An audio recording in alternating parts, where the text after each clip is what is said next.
Hey everyone, welcome back. Hey, today I'd like to talk about a very common progression that you hear in pop music. It's one of the spicy alternative ones, but a common one that you hear that's both out of the jazz idiom, gospel idiom, and pop idiom. You'll hear a lot of like Beatlesque type of changes that do this trick. And what this trick that I'm talking about is going from the one chord in a major key and then going to its minor chord. Now let me talk through the theory on this just a little bit. In a normal key, you would have major, minor, minor, major, major, minor, and diminished. So the 1, 4, and 5 would all be major chords. That's why they call them major. They're the most important popular chords. But in this case, we're going to go 1, minor 2, minor 3, but a minor 4 chord. And this is a sound that you've heard a lot. So instead of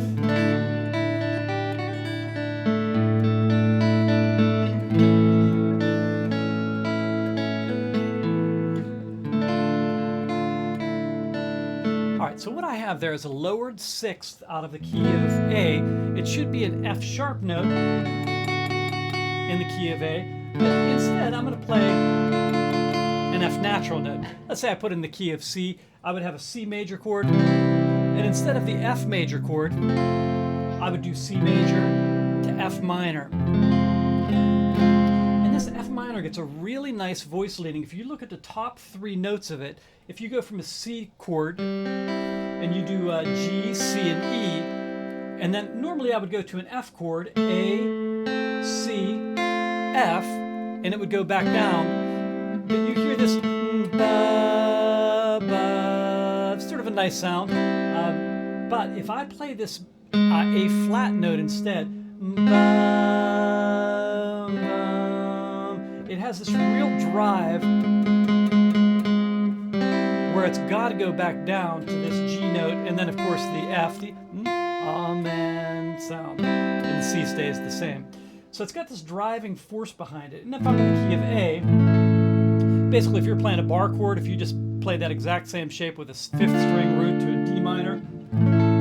All right, well this is a little bit of a tricky chord to deal with. So let's say that I'm playing, and you're playing your typical like major pentatonic.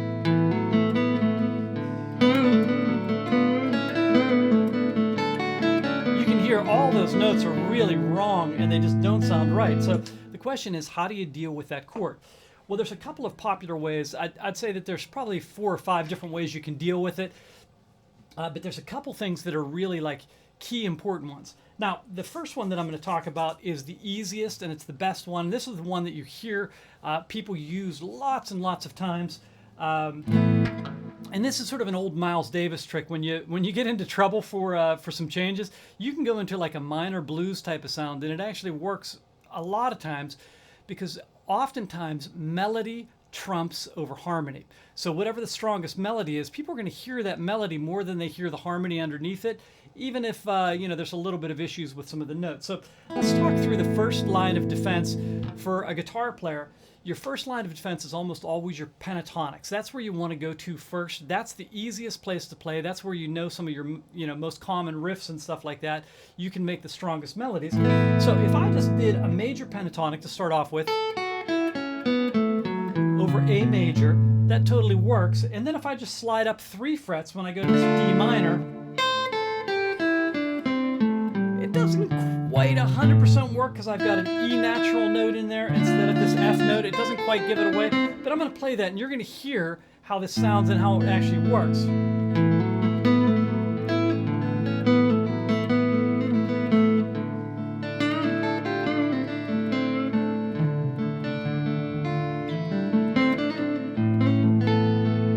So you hear how it just like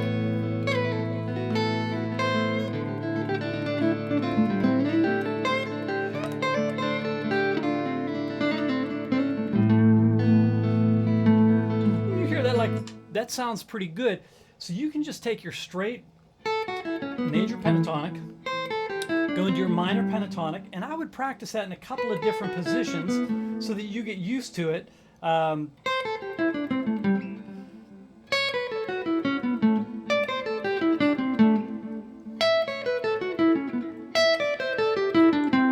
I'll just go through a couple different positions on this.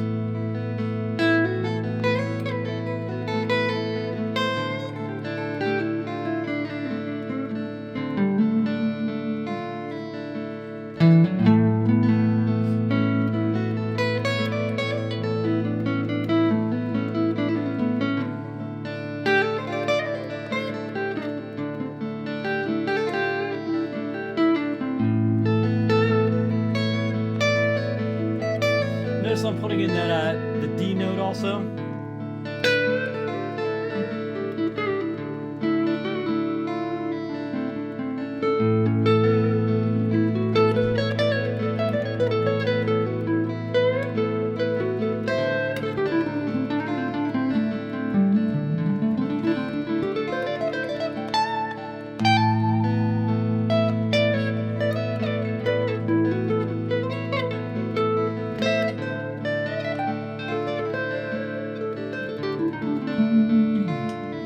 All right, so all of your like normal pentatonic-y type of stuff will work over that, and you hear it sounds really nice. You know, it's an easy way to get through that.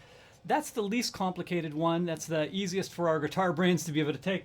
The second one is going to go a little bit more in depth. So I'm going to start off. I'll play all my major stuff. Incidentally, I don't love playing a major scale over that one chord because I don't love that note all the time unless somebody's giving me a chord that has that G note, G sharp note in it.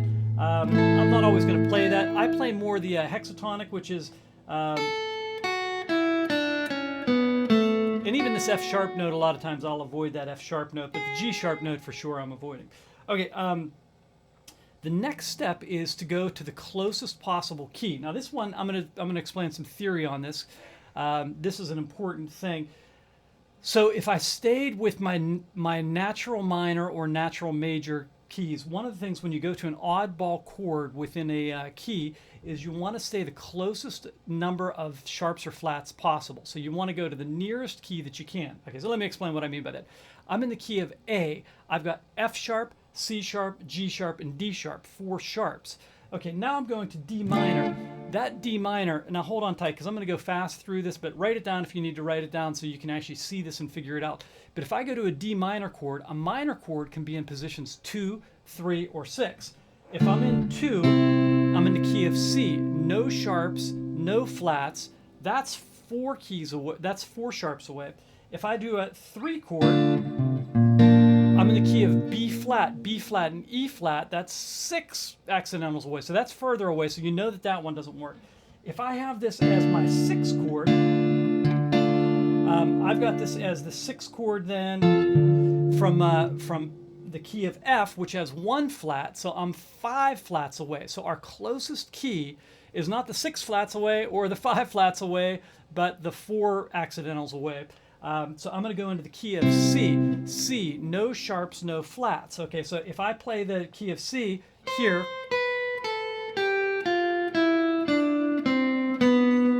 and then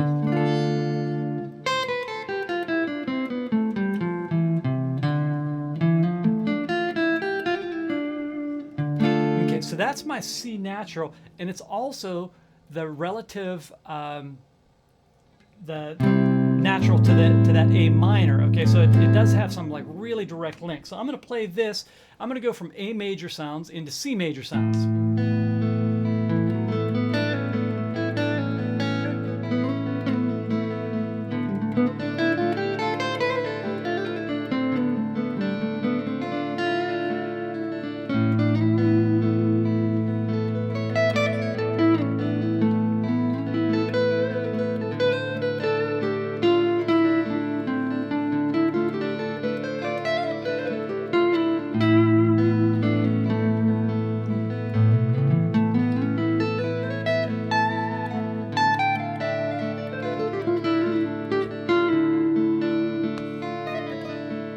Sorry, wrong position. So anyhow, you hear how that works. It's a very nice sound over it. Okay, now I'm going to play one last one.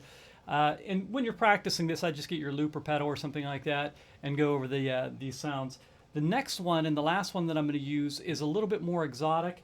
This one, though, is a lot closer to the key that I'm in. I'm not going to go to all the ins and outs of why this works, but if I would do a D melodic minor.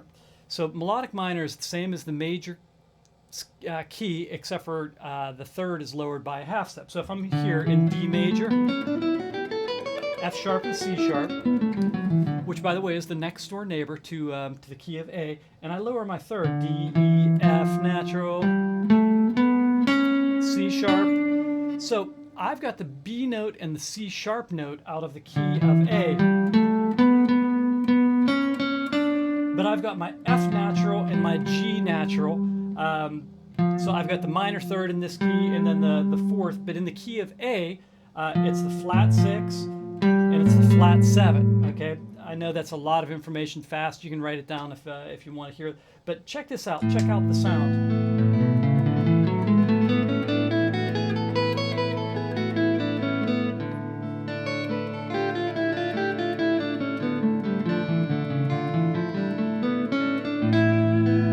I've only got one note difference, or two note differences.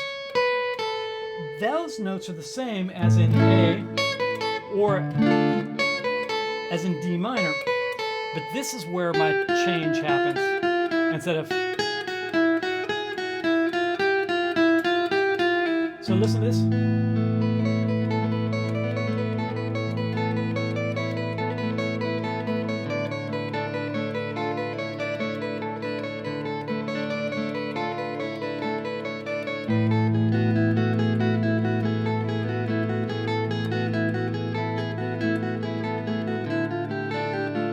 Hear that change?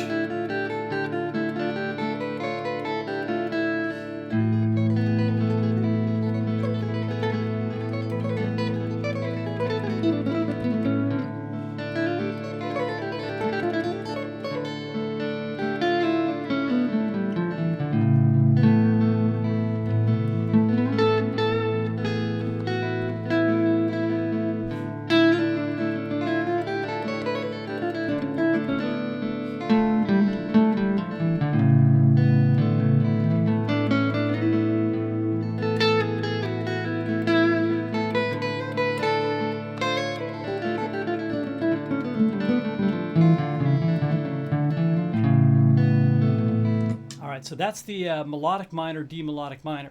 So anyhow, out of those three, I would basically just mix and match those. And as I'm playing my way through changes, those would be three of the sounds that I would use. They're determined a little bit about the rest of the context and how the song sounds. If it's a little bit jazzier, the melodic minor works great. If it's a really straight like pop rock thing, probably your minor pentatonic and your minor scale, your A minor scale would work perfectly. So it's really up to you and your ears on it. You can also always use just straight arpeggio type of sounds. That wasn't a straight arpeggio, but on this one, you can go straight to the arpeggio types of sounds, and that should work great for you. So practice this with a loop pedal. I'd practice it maybe 4 bars each and then 2 bars each, maybe even 1 bar each, just to see how this works. It gets complicated the shorter time you spend on these to be able to hit them, but just loop your sounds and see if you can work over top of these. So hopefully that helped you. God bless until next time.